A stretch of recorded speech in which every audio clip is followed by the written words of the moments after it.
Bismillah, berikut adalah dokumentasi cara menginstal PostgreSQL pada Windows 11. Jadi, PostgreSQL yang akan kita install pada video kali ini kita masuk ke halaman downloadnya, adalah PostgreSQL versi 17 ya. Jadi, kita akan download untuk versi Windows. Kita masuk ke menu untuk Windows-nya. Nah, kita akan download Postgre versi 17 ya. Postgre versi 17 untuk Windows 64 bit ya, Windows platformnya yang 64 bit ini. Seperti itu.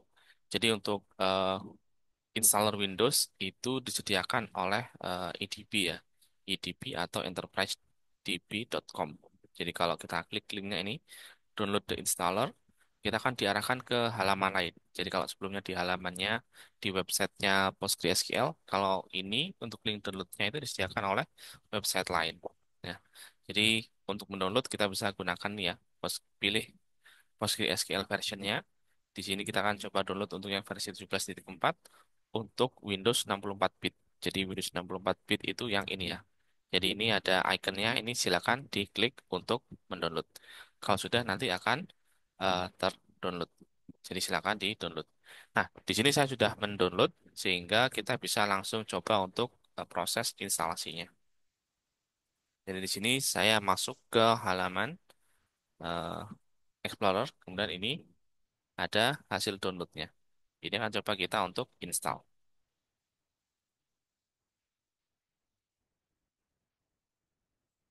Baik, kita sedang proses menjalankan installernya. Jadi proses instalasi ini mungkin akan membutuhkan waktu ya. Jadi mungkin kita akan ada sedikit aktivitas menunggu.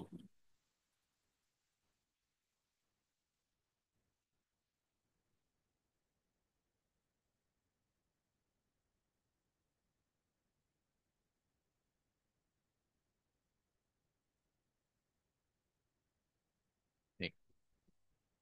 Nah ini ya. Jadi ini adalah tampilan setupnya.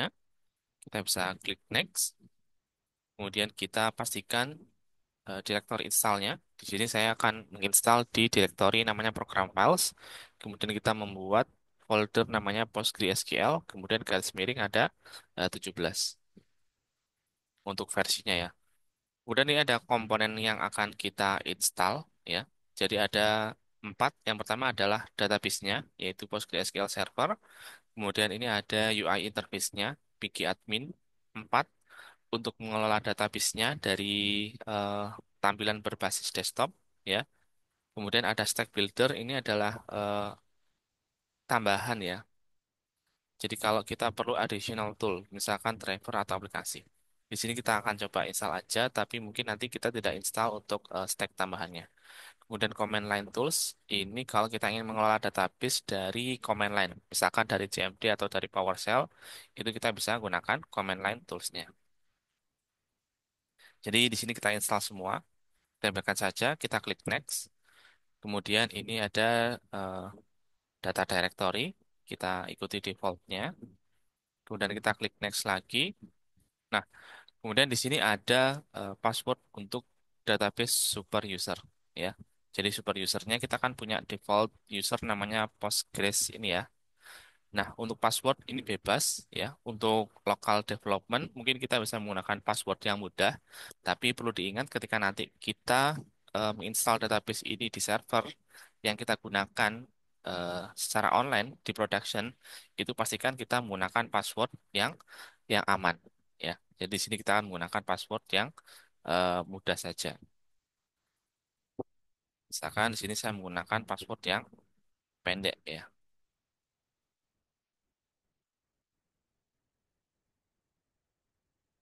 Kemudian ini ada portnya, kita gunakan port default, kita klik next, kemudian ini eh, lokalnya juga kita gunakan default. Kita klik next, ini ada summary dari instalasi yang akan kita lakukan ya, mulai dari direktorinya, database portnya, super usernya, dan seterusnya. Kita klik next lagi, nah sekarang akan kita mulai install.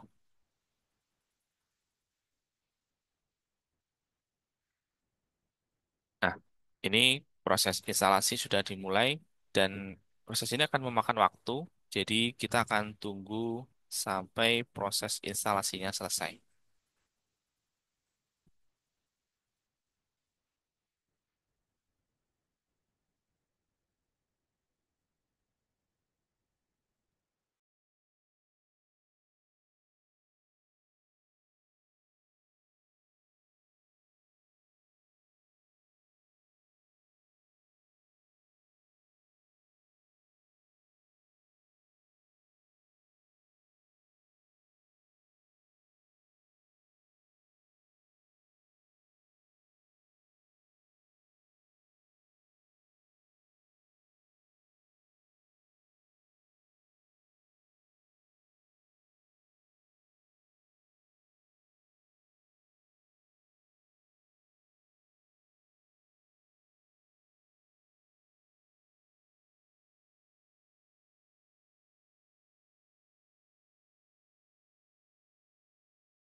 Jadi di sini kita sudah berhasil menginstal PostgreSQL-nya. Kemudian di sini ada pilihan untuk menjalankan Stack Builder, ya. Jadi Stack Builder ini isinya adalah software tambahan, ya. Jadi kita akan coba buka, namun kita tidak akan install. Jadi ini saya centang, kemudian saya klik finish. Baik, ini adalah tampilan wizardnya untuk install Stack Builder-nya. Ini kita pilih eh, database yang sudah kita install, kemudian kita klik next. Ini menurut aplikasi list. Nah, ini ya. Jadi Stack Builder ini akan menginstal beberapa aplikasi yang mungkin kita butuhkan saat kita membangun database. Misalkan ada add-on, ya, tools dan utilities. Ini kalau kita lihat, ya, ini ada daftar aplikasi yang bisa kita install. Kemudian ini ada database driver. Jadi misalkan kita butuh untuk menghubungkan antara PostgreSQL dengan bahasa pemrograman tertentu. Misalkan ini dengan .NET, terus ini kalau JDBC itu kalau tidak salah dengan Java, ya, seperti itu. Database drivernya. Kemudian ini ada database server. Misalkan kita ingin menginstal versi tertentu, ya. Kemudian ada dan lain-lain sebagainya. Seperti itu. Ya. Jadi di sini kita tidak akan install, jadi kita akan klik cancel saja. Seperti itu. Baik. Jadi kita close untuk Stack Builder Wizard. Nah, yang penting di sini adalah kita ingin memastikan bahwa kita sudah berhasil menginstal PostgreSQL. Ya, seperti apa caranya? Yaitu ya kita lihat di start menu ini, misalkan kita cari Postgre, apakah sudah muncul. Nah, ini ya. Jadi PostgreSQL harusnya sudah muncul, tapi ini masih search the web. Oke, belum muncul. Atau kita cari dari Piki Admin, ya. Nah, jadi kita cari dari Piki Admin karena ini adalah UI interface yang kita install juga pada saat kita menginstal database Postgre-nya. Ya, jadi kalau Piki Admin ini sudah terinstall, harusnya database-nya itu juga sudah terinstall. Jadi kita tunggu dulu untuk Piki Admin-nya.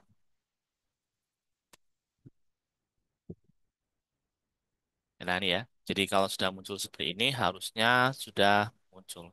Ya, jadi kita bisa coba cek untuk servernya. Ini PostgreSQL-nya. Nah, ini kita masukkan password yang kita gunakan tadi, ya, untuk menyambung ke server. Nah, ini ya. Jadi sudah masuk, ya, di sini. Baik. Jadi kita sudah masuk, database-nya sudah ada. Jadi kalau di SQL-nya, ya. Nah, ini sudah berhasil. Jadi harusnya database-nya sudah terinstall. Kemudian kita akan lakukan satu lagi, ya, pemeriksaan. Jadi kita tutup dulu wiki adminnya, yaitu kita memeriksa apakah kita bisa menjalankan eh, PostgreSQL dari command line, ya. Jadi untuk memastikan kita bisa menjalankan perintahnya atau belum, itu kita perlu memeriksa di eh, environment variable-nya. Kita perlu periksa apakah path-nya itu sudah ada, ya. Jadi kita search di sini, kita cari environment variable ini, ya. Jadi di sistem property ini kita klik tombol environment variable, kemudian kita cari untuk path-nya, apakah di user atau di sistem. Kita coba cari apakah ada untuk PostgreSQL. Nah, di sini tidak ada, ya, kalau untuk user ini, ya. Tidak ada, kita cancel, kemudian kita cari untuk sistem variabel untuk path-nya. Nah, ini. Kita cari lagi apakah ada untuk PostgreSQL. Nah, ini ya. Jadi, kalau sudah ada, maka harusnya kita juga sudah bisa menjalankan PostgreSQL ini dari command line, ya, dari terminal. Nah, jadi ini itu merujuk ke directory install, ya, program file PostgreSQL, kemudian 17, kemudian bin. Jadi kalau kita cari di sini di Explorer, kita C di program file, kemudian kita cari PostgreSQL, kemudian 17. Nah, ini di bin, ya. Jadi untuk alamatnya kita arahkan ke sini agar kita bisa menjalankan komen-komen yang ada di PostgreSQL. Seperti itu. ya. Jadi ini di sini sudah ada ya. Dan kalau belum ada, pastikan untuk menambahkan path ini agar kalian bisa menjalankan PostgreSQL dari command line. Oke, kita klik OK lagi. Oke. Nah, jadi kalau sudah bisa, itu nanti harusnya kita akan bisa menjalankan PostgreSQL dari eh, command line. Seperti itu. Jadi cara menjalankannya, ya. Jadi kalau sudah bisa, kita kan bisa jalankan command namanya PSQL ini ya. Jadi kalau kita tekan Enter, nah dia akan minta password. Seperti itu. Cuman ini kita akan coba login dengan user Postgres ya. Nah ini ya. Nah ini ya. Jadi eh, cara loginnya seperti ini ya. PSQL min U ini U besar, kemudian user super usernya Postgres. Kemudian kita masukkan password untuk user Postgresnya. Nah ini sudah bisa. Ya, misalkan kita jalankan perintah SQL, misalkan select version, kemudian titik com. Nah ini ya. Jadi PostgreSQL 17.4 itu sudah terinstall di Windows. Seperti itu. Kalau mau keluar, exit. Nah, seperti itu. Baik, demikian dokumentasi tentang cara menginstal database PostgreSQL versi 17 pada Windows 11. Sekian.